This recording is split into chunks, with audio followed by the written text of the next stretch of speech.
আসসালামু আলাইকুম আমার প্রিয় আপুরা ভাইয়েরা কেমন আছেন সবাই? আলহামদুলিল্লাহ আমি ভালো আছি আপনাদের দোয়ায়। তো আজকে আমি একটা নতুন রেসিপি নিয়ে আপনাদের মাঝে হাজির হয়েছি, ভেন্ডি দিয়ে রেসিপি। তো আপনাদের কাছে আমার একটাই অনুরোধ, ভিডিওটা না টেনে পুরোটা ভিডিও দেখবেন। ভালো লাগলে please like comment and share করবেন, সাবস্ক্রাইব করে আমার পাশে থাকবেন, পাশের বেল আইকনটি ক্লিক করে দেবেন।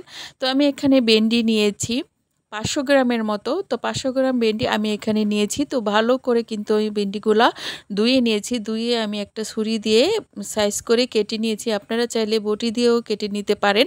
তো এখানে আমি একটা বড় সাইজের আলু, একটা ছোট সাইজের আলু সিদ্ধ করে নিয়েছি। তো এখানে আমি হাঁড়ি বসিয়ে দিয়েছি রান্নার জন্য। তো এখানে আমি 2 টেবিল চামচ মতো সাদা তেল দিয়ে দেব। তো আপনারা চাইলে কিন্তু সরিষার তেল দিয়েও এটা রান্না করতে পারেন। তো এখানে আমি কাটা ভেন্ডিগুলো তেলের মধ্যে দিয়ে দিলাম। তেলের মধ্যে দিয়ে আমি এটা ভেজে নেব। তো এখন অল্প একটু হলুদের ফাঁকি দিয়ে দিলাম। হলুদের ফাঁকিটা দিলে কিন্তু কালারটা সুন্দর আসে, দেখতেও সুন্দর লাগে। তো ভাজা ভাজা হয়ে গেলে আমি এটা নামিয়ে নেব। তো এখন আমি এটা নামিয়ে নেব। তো যেই তেলটা অবশিষ্ট ছিল সেটা কিন্তু আমি এটা সরাবো না। এর মধ্যে আমি 1 চামচের মতো আবারও তেল অ্যাড করে দিলাম। অ্যাড করে দিয়ে 4টা শুকনো মরিচ দিয়ে দিলাম। দিয়ে আমি পেঁয়াজ কুচি দিয়ে দিলাম। পেঁয়াজটা আমি এখন লাল লাল করে ভেজে নেব। যখন আমি এই রেসিপিটা রেডি করছিলাম বা রান্না করছিলাম তখন ভাবছিলাম যে আমার ফ্যামিলির কেউ এটা খাবে কি না। তবে খেয়ে কিন্তু সবাই প্রশংসা করেছে। তো এখন আমি দিয়ে দিলাম কাঁচামরিচ বাটা। কাঁচামরিচ আর আদা রসুন আমি একসাথে বেটে নিয়েছি। তো একটু পানি দিয়ে আমি মশলাটা কষিয়ে নেব। তো পানি দিয়ে আমি এক এক করে সবগুলো মশলা দিয়ে দিয়েছি।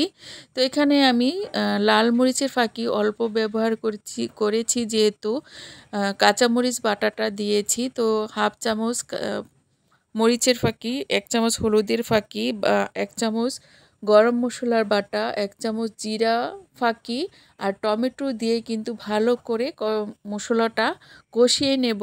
তো আপনারা কিন্তু স্কিপ করে দেখলে কিছুই বুঝবেন না, না টেনে কিন্তু ভিডিওটা দেখবেন। আপনাদের কাছে আমার একটাই অনুরোধ। তো দেখুন আমি ঢাকনা দিয়ে মশলাটা কষিয়ে নিয়েছি। তো আমার কথাতে যদি কোনো ভুল ত্রুটি হয়ে থাকে ক্ষমার দৃষ্টিতে দেখবেন। তো এখন আমি সিদ্ধ আলুগুলো হাতে ম্যাশ করে নেব। তো হাতে ভেঙে আমি দিলাম। তো ভেঙে দিয়ে ভালোভাবে মশলার সাথে মিশিয়ে নেব।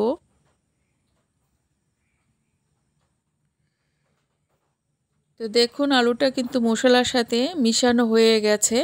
তো এখন আমি যে ভেন্ডিগুলো আমি ভেজে রেখেছিলাম সেই ভেন্ডিগুলো এর মধ্যে দিয়ে দিলাম। তো বন্ধুরা আপনারা বাড়িতে একবার হলেও ট্রাই করে দেখবেন। যদি ভালো লাগে কমেন্ট করে জানাবেন। তো আমার রেসিপিটা আপনাদের কাছে কেমন লাগলো অবশ্যই কমেন্ট করে জানাবেন। তো এখন আমি 1 কাপের মতো পানি অ্যাড করে দিলাম। তো পানি দিয়ে ফুটা আগ পর্যন্ত জাল করে নেব। তো এটা আমি মাখো মাখো করে রান্না করব। তো এই রেসিপিটা আপনারা রুটি অথবা পরোটা দিয়ে খেলে কিন্তু ভালো লাগে, গরম ভাতে খেতে কিন্তু অসম্ভব মজা।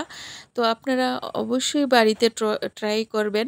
ট্রাই করে আমাকে জানাবেন কেমন লাগলো। তো একটা লাইক দিয়ে পাশে থাকবেন। একটা লাইক কিন্তু আপনাদের একটা লাইক আমার ভিডিও করতে কিন্তু উৎসাহ হয়, বা একটা কমেন্ট অনেক ভালো লাগে। আপনারা যখন কমেন্টগুলো করেন আমার কমেন্ট পড়তে অনেক ভালো লাগে। তো দেখুন মাখো মাখো হয়ে গেছে, আমি কিন্তু নামিয়ে নিয়েছি। দেখতে কতটা লোভনীয় হয়েছে। তো ভালো থাকবেন, সুস্থ থাকবেন সবাই। আমার জন্য দোয়া করবেন আমি যেন আবার ভালো কোনো রেসিপি নিয়ে আপনাদের মাঝে হাজির হতে পারি। আল্লাহ হাফেজ।